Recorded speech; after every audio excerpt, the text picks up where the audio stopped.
So we are going live. We are here for how to get your magazine published, right? So I'm here with Telishia Berry, who has Courageous Woman magazine, and myself, Speakers Magazine. We were supposed to have, hey, make sure that I go over here and say hi to folks over here. Um, we were supposed to have Kimi Johnson of Purpose Driven Women magazine, but she got ill today. She's okay now, but she's just not feeling well enough to join us today. So we're sending like prayers out to Kimmy Johnson to make sure that she's okay and make sure that she's up and about. It's a holiday weekend, so you want to make sure she's doing good. So my name is Pam Peer. Like I said, Speakers Magazine has been around 4 years, coming this June. This was June 2017. This was the very first issue. So what I'll do is I'll give a little bit of background. Magazines, right down there. I'll give you, oops, I'm sorry.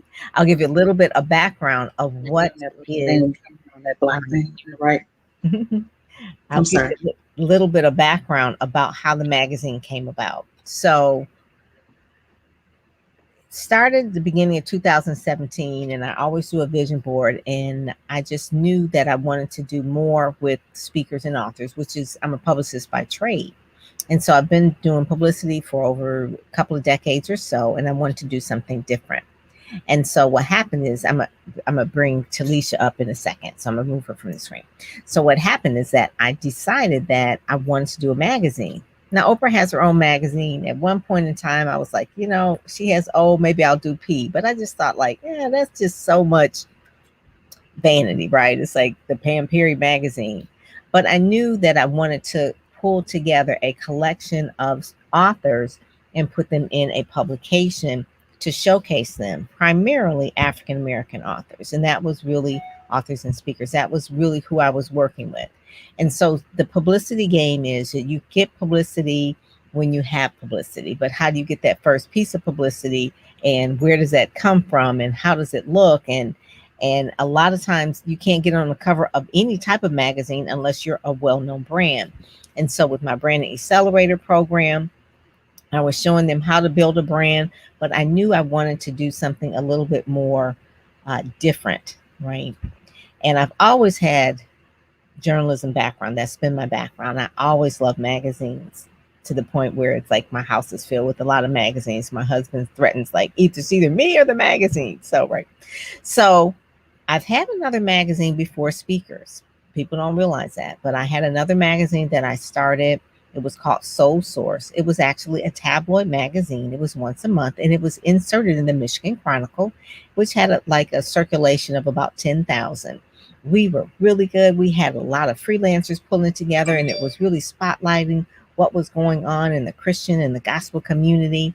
It lasted 4 issues, but they were some good 4 issues. The first issue, I think we had Kiki Sheard. She had just come on the scene, and we had her on the cover. We had Glenn Plummer, who is a pastor here in Detroit. He had Christian Television Network. He was on the cover. We had one of my clients on the cover. Her name was Kimberly.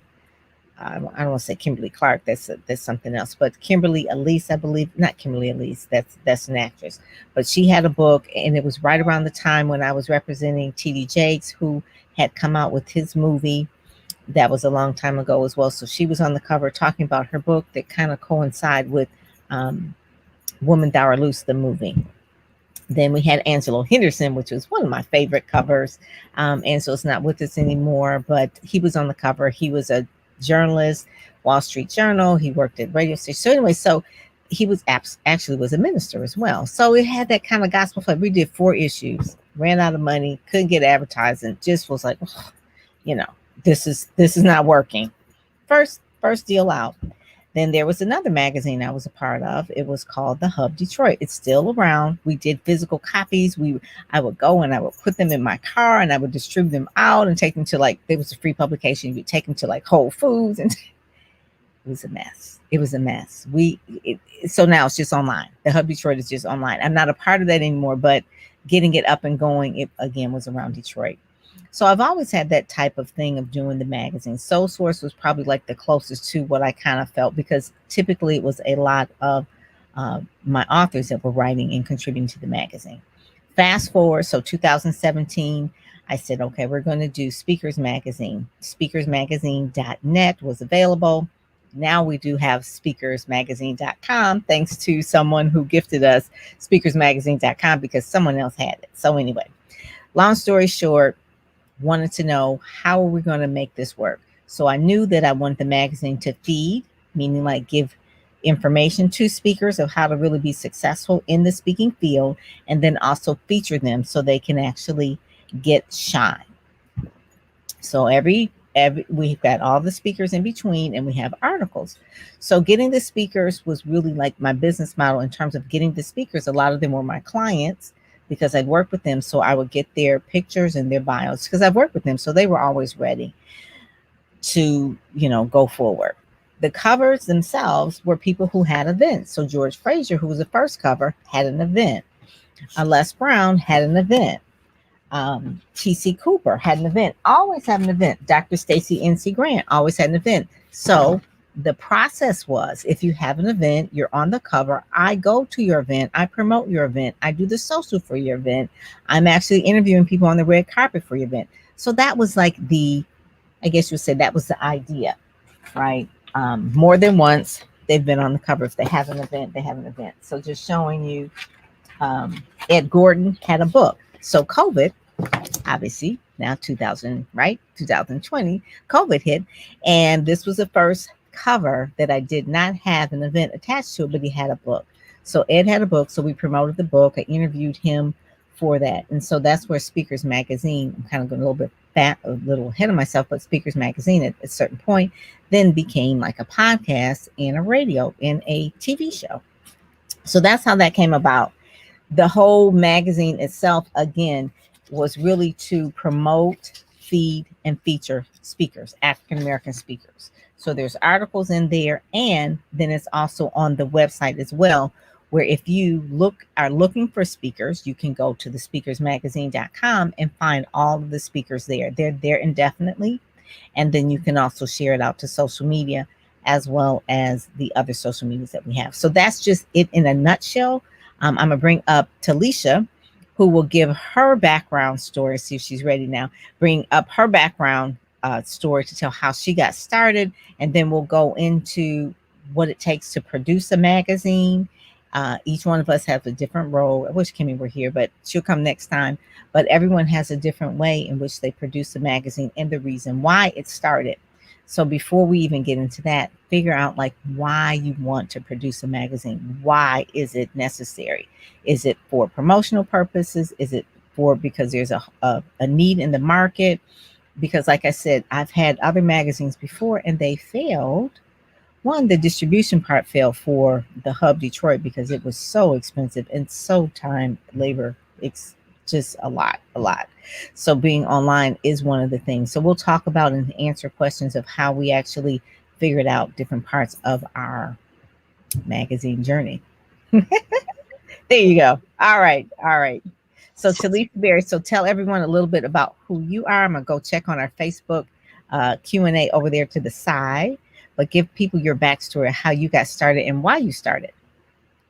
All right. Thank you, Pam. Thank you for allowing me to be on this platform talking about magazines.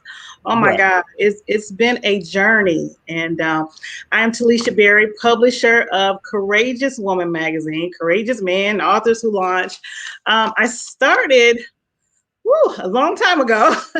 Well, I started as a kid who wanted to work for Ebony and Jet, and I was always fascinated with the magazines, even the advertising, the colors, and how they put together, just the content of the magazine. It all inspired me, and I had a desire to do that. But as life has it, that wasn't the route. I didn't go to college for, learning how to do a publication, but it was still a dream and a desire that I had, and I carried that for forever. So I decided I wanted to start a blog, and I wanted to inspire and empower women. And it was because I was looking for motivation and inspiration for myself, I was going through some challenges in my own life, and I wanted to start the blog. So we started the blog, and it kind of developed into more because the stories, sharing other women's stories, people just gravitated to those stories because women, sometimes those stories are what inspire us. Women who have overcome certain things, women who have started with a $50 investment into their business and made $6 million. Those kind of stories inspire. So those are the stories that we gather, and we begin to share those kind of stories. And there was a friend of mine that had a thriving publication in Detroit, and I asked him, I said, so I want to start my magazine. I want to move it from blog to print publication. And he said, well, you're going to need at least $30,000. And so I didn't have $30,000. I looked at my bank account, and I was in a restart of my life, and I had only $30. But I believed that this was something that I wanted to do. And I knew that if I made those moves, God was going to step in and move with me. So that is what happened. And we started with the print publication in Flint, Michigan. Yay. And my hometown. And we decided that it would, I just called up my friends and people that I know in the community. They were doing amazing things. Dawn Jones was my very first cover story. I just called her up, and we did an interview, and a lot of the ladies in the community, and I got out and started talking to people in the community, and we distributed our first copy. It was 4,000 copies in the Flint community. Wow. Flint, Detroit, so surrounding areas. So that was it's been 10 years now. It's been 10 years. We actually transferred to print publication in 2014, but we started the whole Courageous Woman brand in 2011. Wow. So how did you distribute it? Was it you physically, like putting them in your car, taking them around? You hire people to take them to the stores? Were they in grocery stores? Were they in bookstores? How were they distributed? That was, many years you were doing that. Yeah, we did some formal distribution, and we also did the neighborhood pull it out your car distribution too. So we go to church. but I did have a distributor. I had a distributor. It was distributed with another publication that was there that I paid for distributing with theirs that distributed through the churches in Flint. Mm-hmm. And so we had distribution through the churches, through the community stores, neighborhood stores, grocery stores. We were everywhere, and from the trunk of my car. So everywhere we could put Courageous Woman, we did.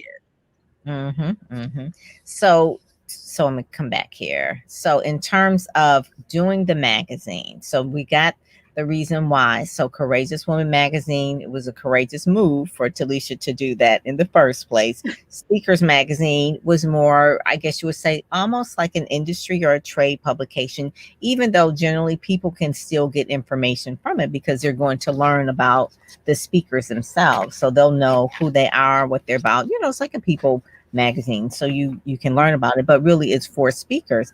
We really wanted to make sure that ours was distributed to the target market. When you're starting your magazine, who is your target market? With Telishia's, it's really obvious. It's women in the name, courageouswomanmag.com. So that speakers magazine is like, well, is it just for speakers? I want to be a speaker, so it has that kind of thing. So with ours, we really knew that we wanted to send it to meeting planners. So we do that. We mail them out, and we mail them to key media. So we want them people every single month that are on their mailing list will get the copy of the magazine so that it can be, mailed out to media as well. But 2017, we did the magazine around the end of 2018, maybe the beginning of 2018, we partnered up with Black Speakers Network. So with the fact that we knew that we wanted to reach Black speakers, we wanted to help feed them and give them information and inspire them, and then feature them in the magazine, Black Speakers Network, Brian Oates. So one day I saw something on Facebook about Black Speakers Network, a little Facebook group of about 1,000 people.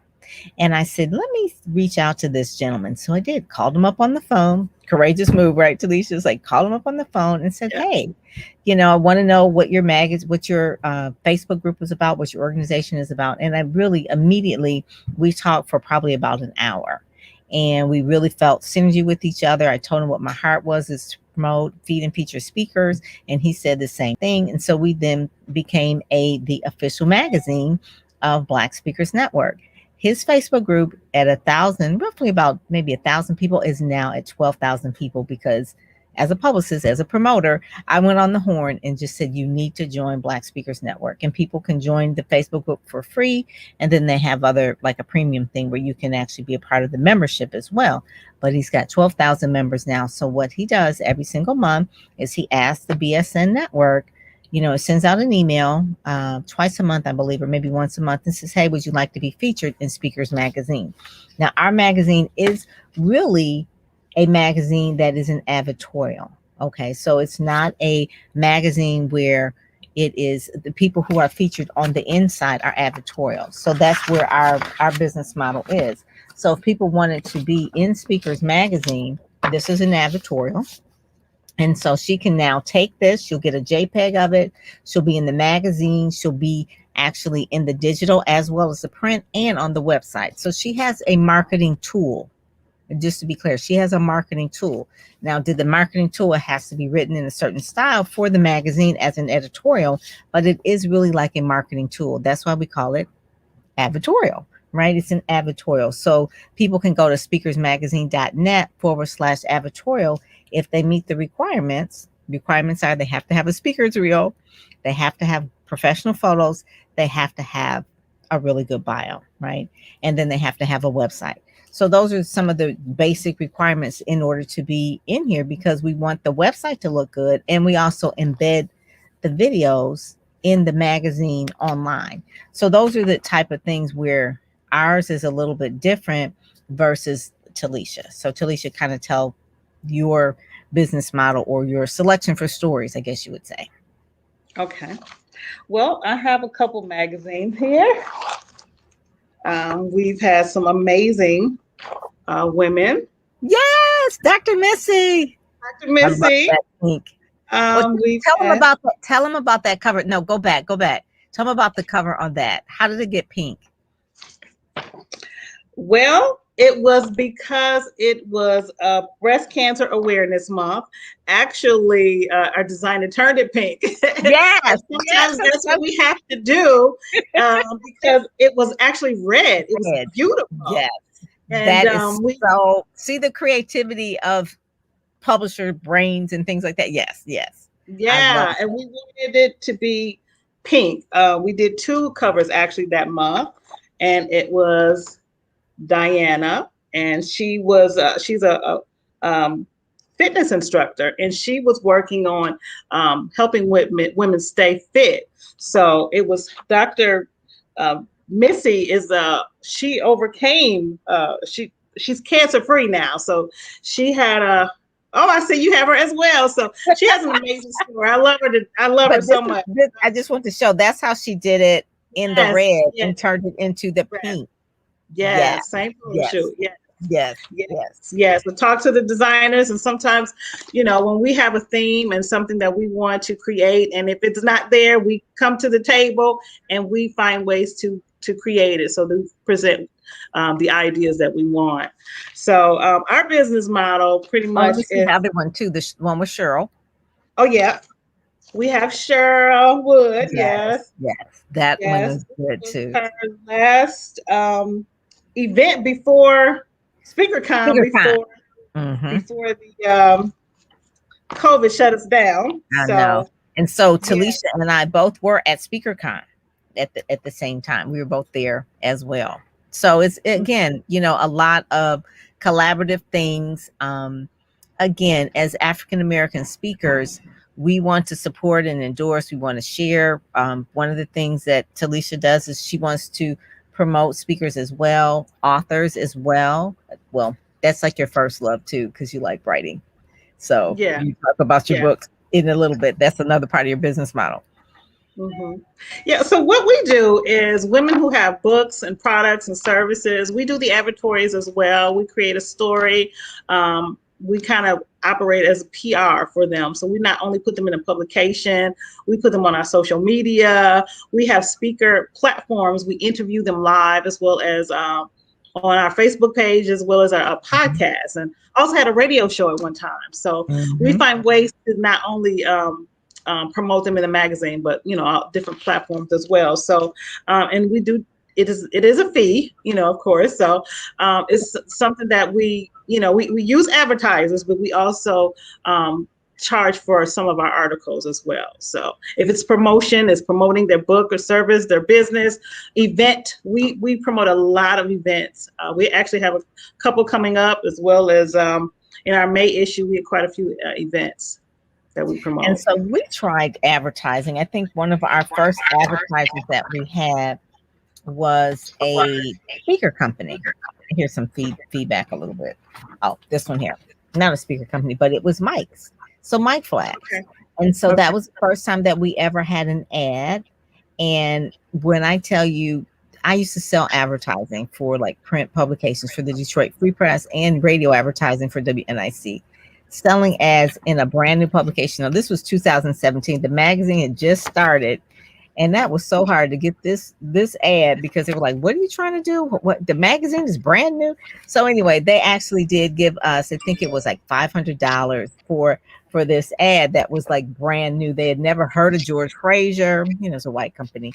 They had never heard of George Fraser, but so we said the advertising route wasn't our route that we were going to take, because first of all, we didn't have any proven numbers anyway, and so we just really went from the advertorial part for the speakers and doing it part as a marketing package for the speakers. So that's how we did it.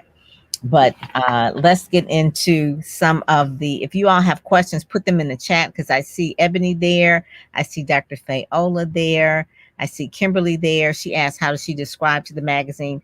The little scroller down at the bottom is how you subscribe. You'll see speakersmagazine.net and courageouswomanmag.com, or maybe it's too small, you can't really see it, but I put it in the chat as well.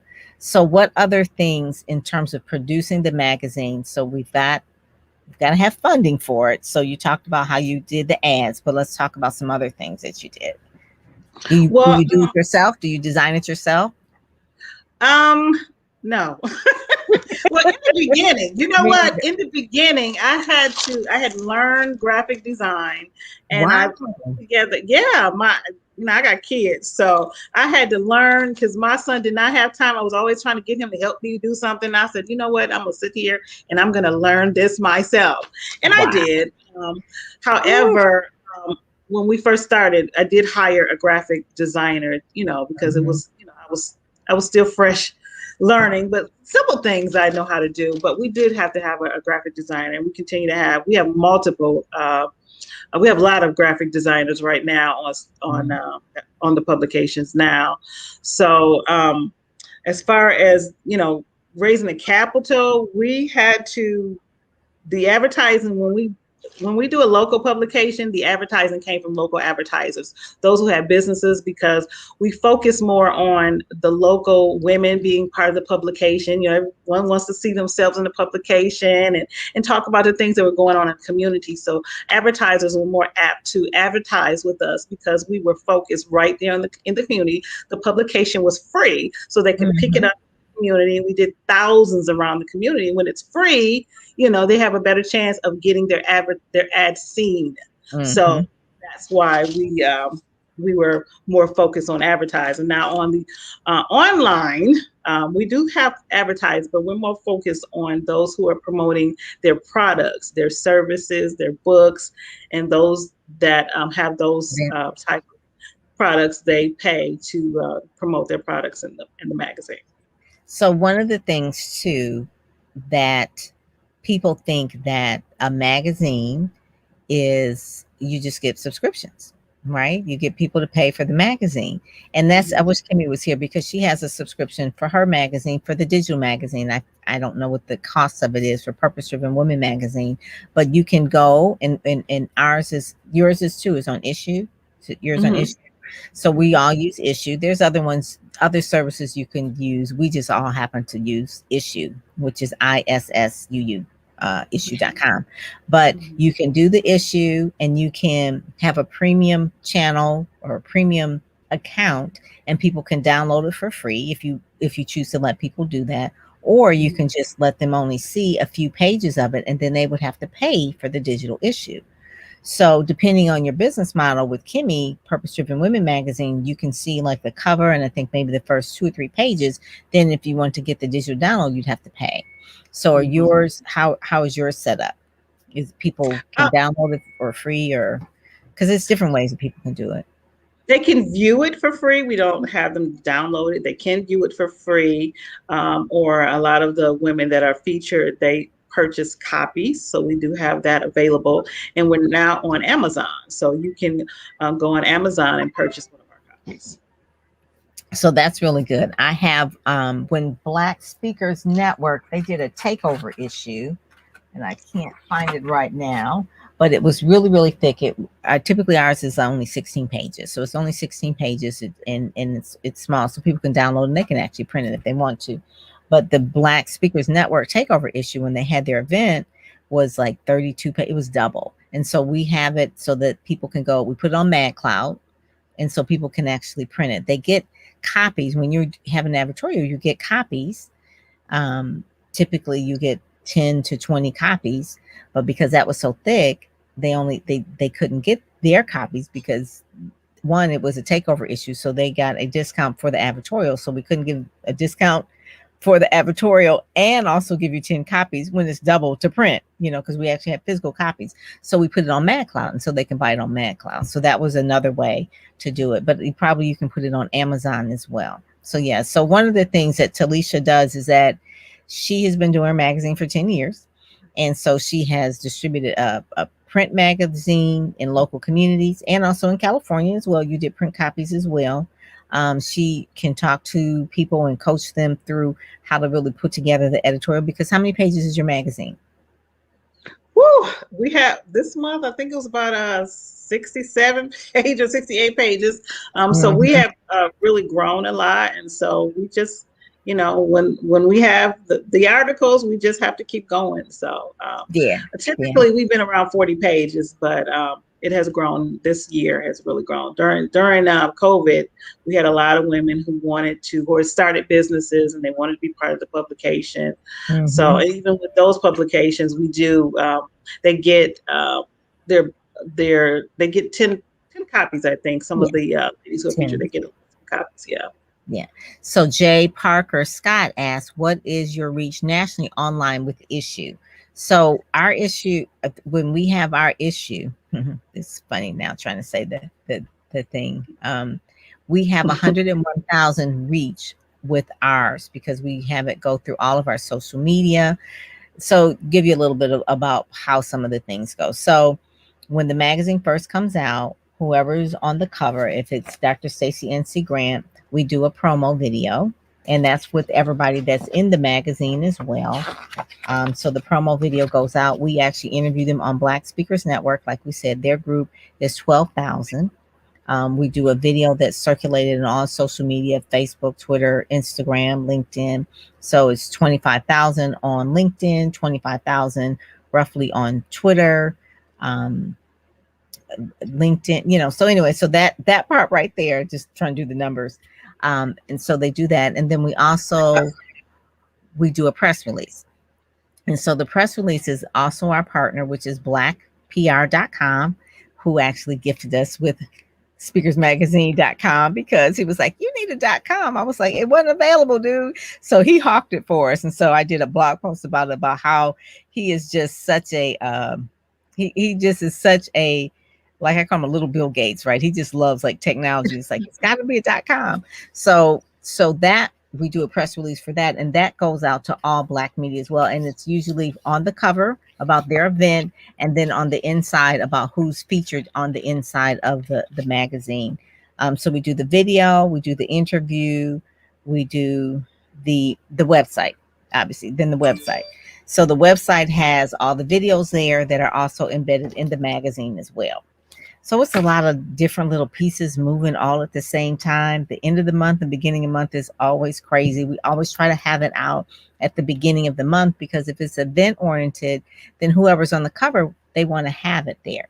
There's one last piece that we have that we didn't start doing until 2018, I think, maybe earlier than that. But we would do a big blow up of the cover, right? And so as I would travel to the different as I would travel to the different conferences in the airports pre-COVID, I would have this big magazine cover, going around with me. And people are like, well, who was that? And it's like, who are these Black people on this cover? And I was like, oh, they're famous, they're famous. So, different stewardess and things like that, they were flight attendants, they were looking at like, well, who was that? Who was that? So that was like part of it. So when I would do the interviews on the red carpet, that would be like the background in the stand of them being the speaker on the cover. So that's part of it. So just looking at like all the different pieces of the promotion, because like I said, our magazine is really more promotional oriented. It's really focused on that from the standpoint of a publicist putting a magazine together. That's the reason why.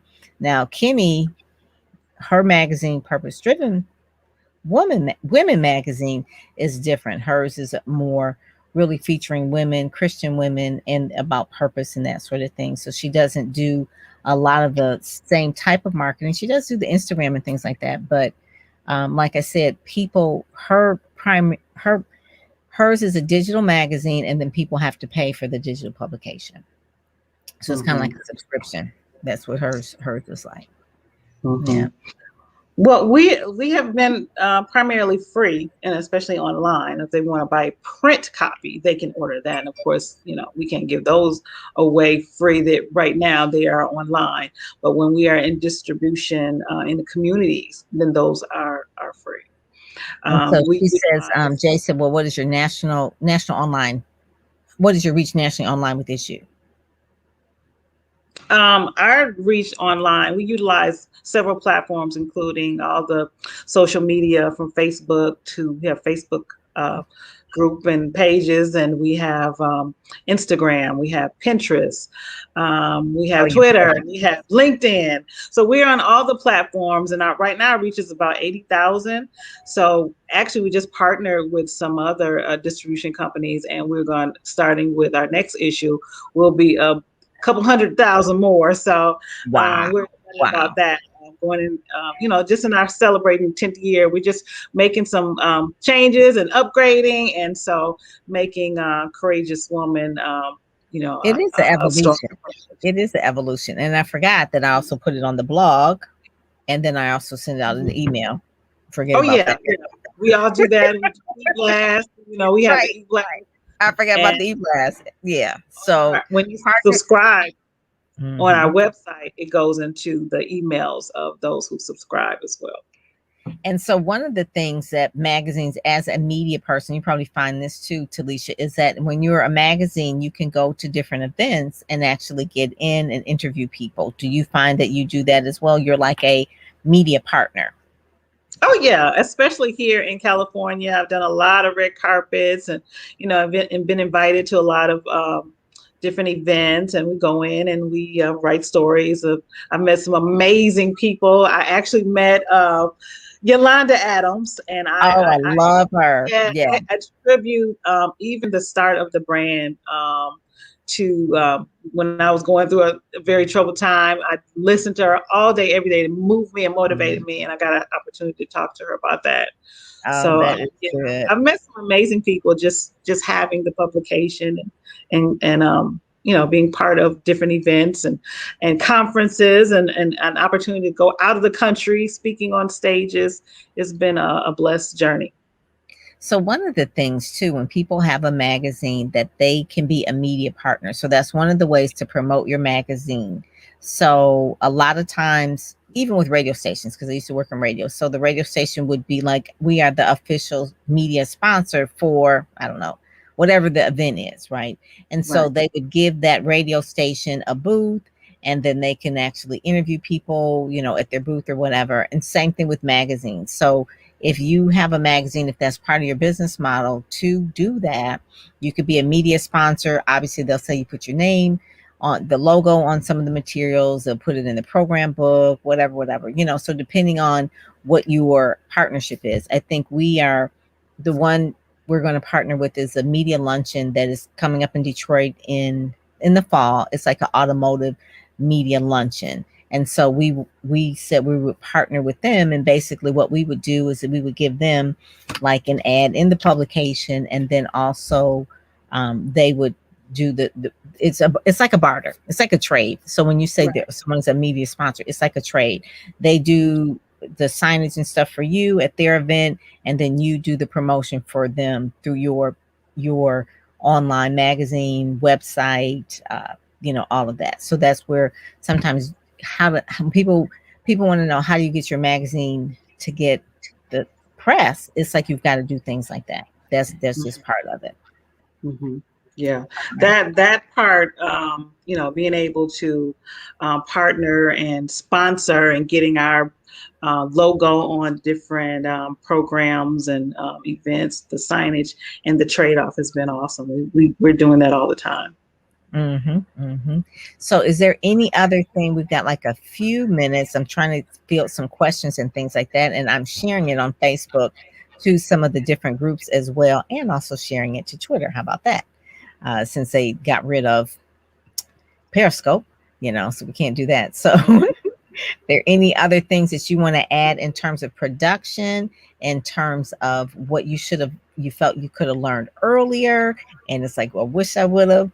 And if you're going to coach someone, you would coach someone on what they should probably do as well. Well, like I said, it has been a journey. I have learned so much, and if anyone is interested in learning, definitely I'm always open to mentoring someone who has a publication or has a desire to have a publication. I'm there to support and help. I've helped a lot of people who have started their publication, so I'm open to that as well.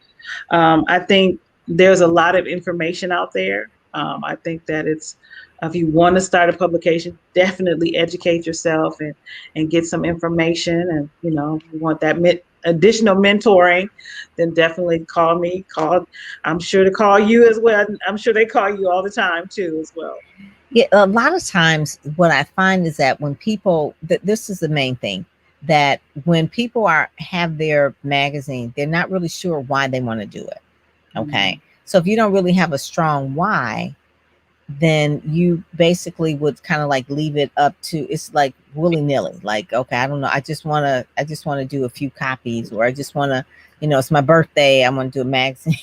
It's like, it's like you've got to have, if you want to be sustained, a stronger reason why. Telishia is 10 years in the game. It was more than like, I just want to do a magazine. It's a nice thing to do. It'd be fun to go to red carpets, It's like, it's work. It is a work. It is a business. It is all the time.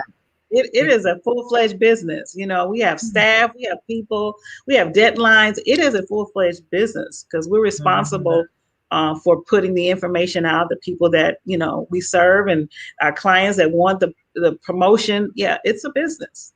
Yeah. And one of the things too is that it is daily. So it's not just like, oh, okay, well, it comes out, but you're working on it all through the month. You are actually pulling together promotional package, and the website in itself is its own beast, I guess you would say, because that's its own thing. It's like, you have to update it. You have to check the links. You have to update the plugins. You have to do the SEO on it. That's just its own business in by itself. Right. And then also too, the other part of just really making sure that the editing, no one asked that question about who do you use as editors, because that's so, one of the things that, you know this too, once it goes to print, you're proofing it, and nothing's always 100%. You're proofing it. It's like, okay, it's good. And then it comes back and you get it and you start looking at it. Yeah. And then you make it a call. Yeah. Like, oh, I didn't catch that. I misspelled the word speakers, whatever. It's like, but let's say some of the worst things that probably have happened. I'll give you one of mine. So just recently, I have a client, and her name is where is it? Nikichi, right? So Nikichi, it's a difficult name to spell and to say, but it's my client. So I'm going through the magazine. Is this the one here? It was the last month. It was it Rashawn? Oh my goodness. So I can't remember which one it was. That was Daryl. So anyway, the magazine, her name is Nikichi. We left the I off. I always send it to the client to proof. So they proof it and I proof it. And so, got two sets of eyes. And then also to my sister proofs it. So we really proof it. So of course we get the magazine back and it's really like looking really good and just really feeling proud about it. And sure enough, I look at it and it's like the I is off of her name, Nkech. No I. I'm like, look, where's the I? It's big, it's bold, it's this tall on the front. I'm like, oh my goodness. So of course we rerun it and I apologize. But that was just one of the ones that just recently. There have been some other things as well. Probably maybe the naked eye wouldn't see it, but there are certain things about it that it's like, oh, because we want to be excellent. And because it's always monthly, it's just always rolling. So what are some of the funny stories, not at the time stories that happen? Oh yeah, we've had plenty of misspelled stories, and fortunately, most of them didn't make it out, but they were, inside. We're like, oh my god! So it had to be reprinted before we put it out. And I think it was last month we mixed up two people that mentioned their husbands. We have no idea, but their husbands' names were mixed. So we fixed that though. Okay, that was good. That was good. Yeah, there's things that happen that that you just kind of have to learn to roll with it. At the beginning, it will give you a heart attack. I know that our paper quality at the beginning wasn't what it is now. We use a higher, I think it's 80 pound, and I think before we were using maybe 40 pound, and that's just like a higher gloss, just a little bit heavier. So you look at paper, you look at whether this is what they call like saddle stitch. So ours is saddle stitch, but sometimes you can have a perfect bound as well. Yours probably have been perfect bound as well sometime with being thicker. We have books that are perfect bound. When they're on Amazon, those are perfect bound. Okay, But yeah, those are good. Like this one is saddle stitch, and it is a thinner paper. It's a magazine paper. Mm-hmm. So we had different types of paper. When we printed locally, we used a web press, and that was part glossy, part colored newsprint. So okay, made, because we're a local publication, it looked very nice, and it was a lot less expensive. When you're doing a free publication, you have to find ways to keep the cost. Yes, you cannot have glossy every page. Yes, exactly. Like we're a magazine. We're not a full-fledged newspaper, so our advertising had to cover the cost of our print. So we definitely always finding ways to keep that cost down, because we had distribution costs, we had print costs, we have design costs. There's a lot of costs. Editing, proofreading. Proofreading. Yeah, that is part of it. Yes. And then also the promotion of it. The promotion is a ongoing thing. We are always promoting it, and that's part of the factoring in the cost of promoting the magazine as well. So when people say I want to start a magazine, it does take, count the costs, obviously doing that. And then, but the main thing, knowing the reason why. And sometimes if it's monthly, I like monthly because ours is only 16 pages, so it can be monthly. And people are always having events monthly. But sometimes you could do quarterly. And, some people only do twice a year. Now, I will say this, when I did turn 50, 10, 11 years ago, I did have a magazine. And I went to have a magazine. And what I did was I asked all of my clients at that time, what did branding mean to you? Okay. It was just like I asked everybody the same question. So their picture was in there. This was way before. I should have pulled that out. But it was way before I even thought about doing Speakers Magazine. And I was on the cover, said I was turning 50. And it was like pictures of my clients, what did branding mean to them, and all of their social media handles and that sort of thing. But that was actually it was a like a newsprint type of the cover was glossy, but like you said, the inside was like a newsprint.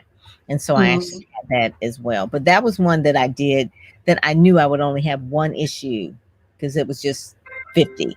That was it. It wasn't like meant to be anything else other than that. But so you do have to figure like, why do I want to do a magazine? And Mhm. it's sometimes it's easier to pitch other magazines than to do one. It's a lot Mhm. easier to say, you know what, I'll pitch myself to. There's a lot of online magazines. If you go to issue.com, you'll see so many magazines. You look up keywords or whatever. And I would rather, if you don't have a really strong reason of really doing a magazine and you just want to be in a magazine, pitching is a lot easier than actually putting on a hat of a publisher, editor, producer, that for real. For real, for Yeah, real. you're right. I actually have done just recently done publications for those who want to have a publication, but they don't want to do the work. So they call us and we do that. But that was just a couple of times. But we need to employ a whole another team to continue to do that. But we have done special projects and those who had a 1 or 2 time publication that they wanted us to put together for them. hmm Now, Kimi, who, like I said, she's not with us today, but she was going to be with us another time. But Purpose Driven Women Magazine, she actually does design. She likes doing design. She taught herself design. Most time, people are using some kind of Adobe software in design, or sometimes they use Photoshop. Whatever. There's my designer does the Adobe stuff. Okay. Mhm. Um, I took an Adobe class and I just got extra respect for people who know that stuff. Right. Right. It's like, this is hard. It's too many Right. tools. Like, it's Right. too many tools to use. I was like, oh my God. But I They're like, I'm now staying in my understand it. lane. I would Right. say, yeah, exactly, stay in my lane. And I just had a no level of respect. But Kimmy does it, and she does magazines for people. So, she designs it in Publisher, and she does a really good job.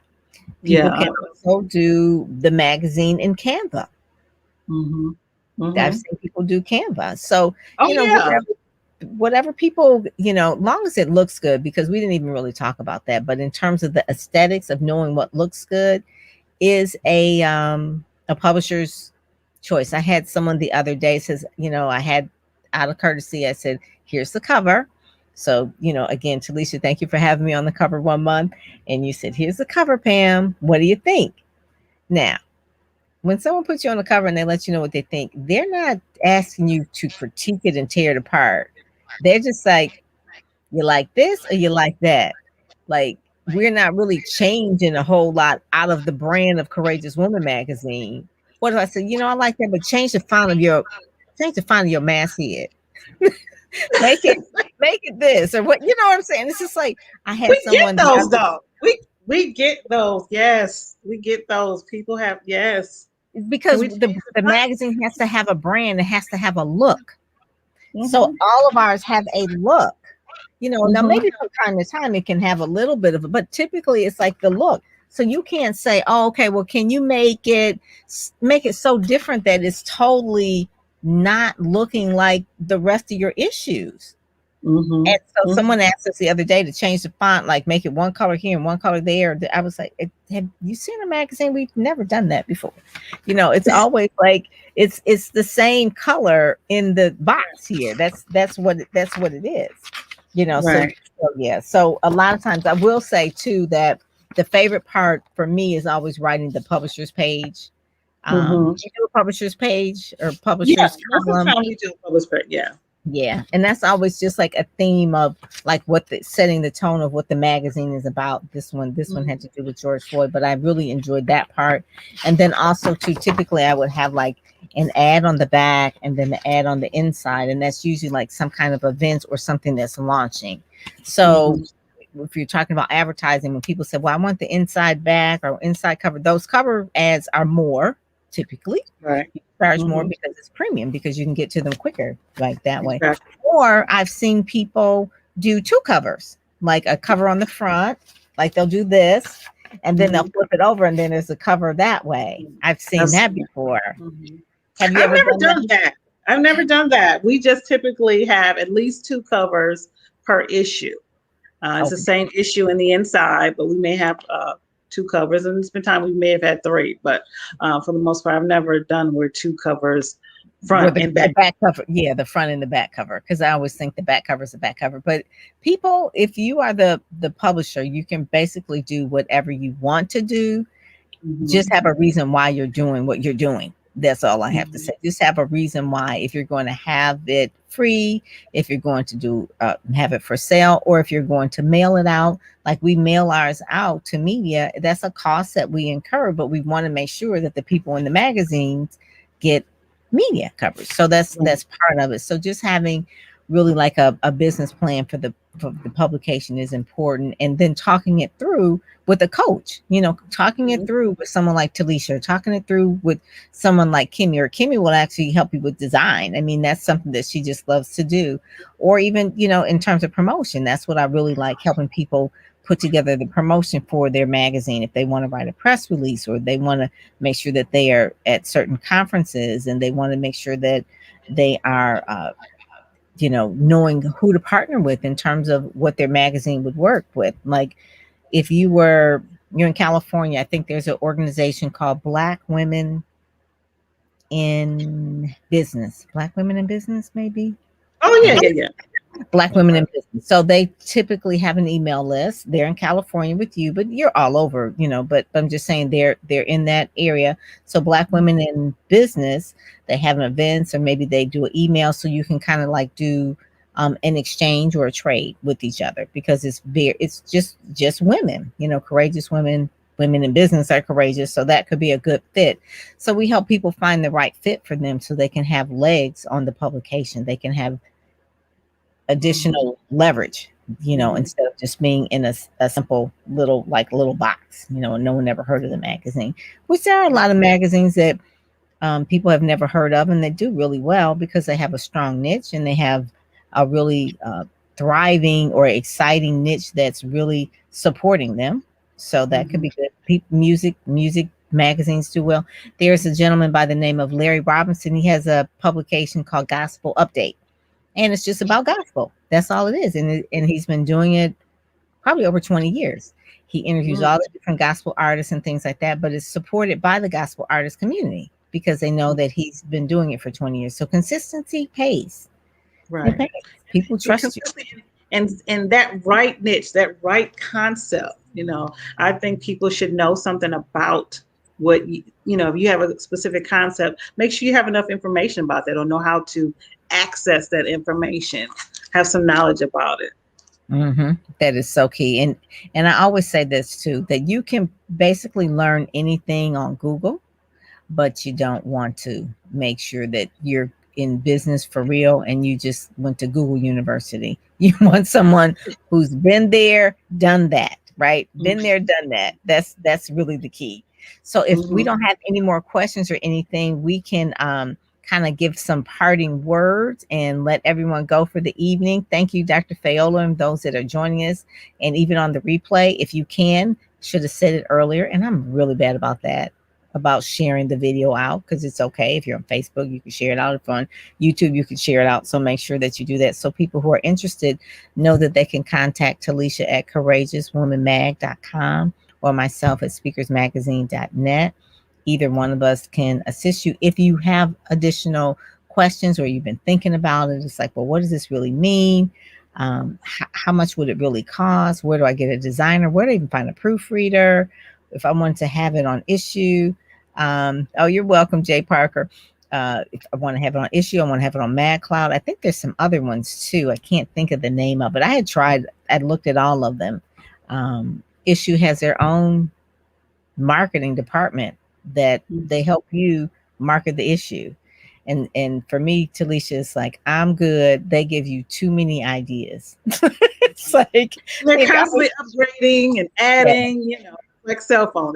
These Woo! constantly They upgrading.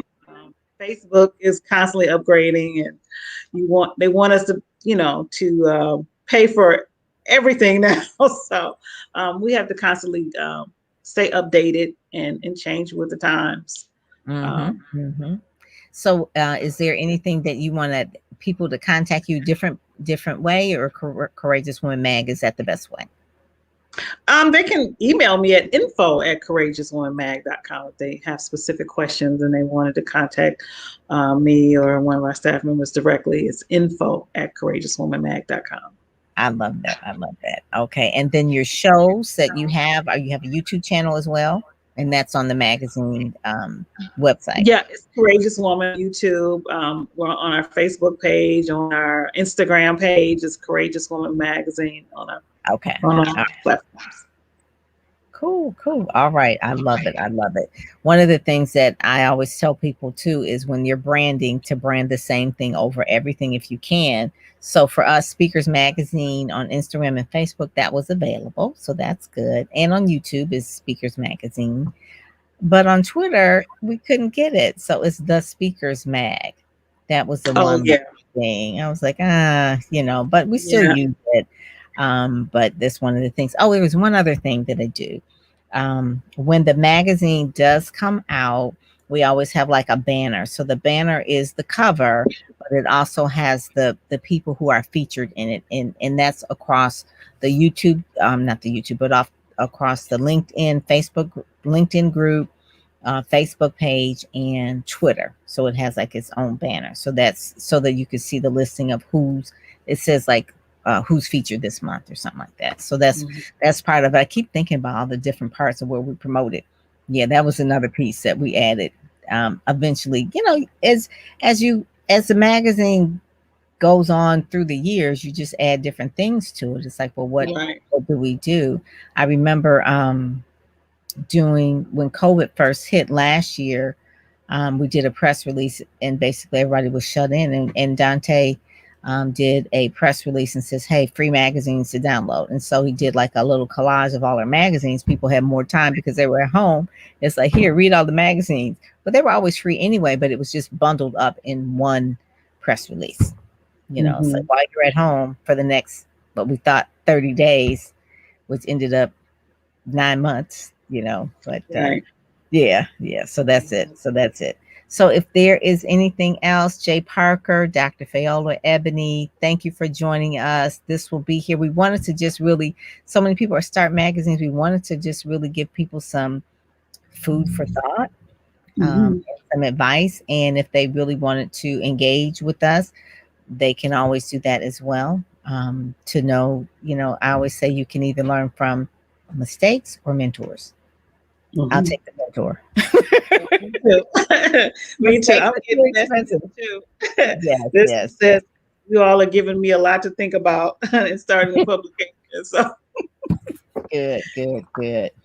Yep. So basically, too, one of the things that I do every night at 9:00, committed until my branding accelerator starts I do a clubhouse. And so tonight I'm doing a clubhouse on bios.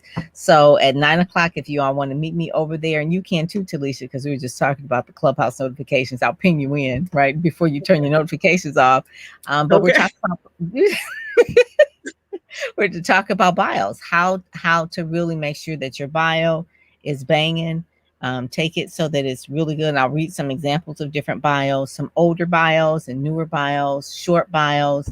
And then also to bios in terms of what you give to people to read to introduce you, which is a different type of bio that may be on your website or on your LinkedIn. So we'll be going over that at 9:00. So meet me at Speaker PR and Branding Club. And that's what I'll be. Yeah, we're going to do one on photos, because some of the photos that we get.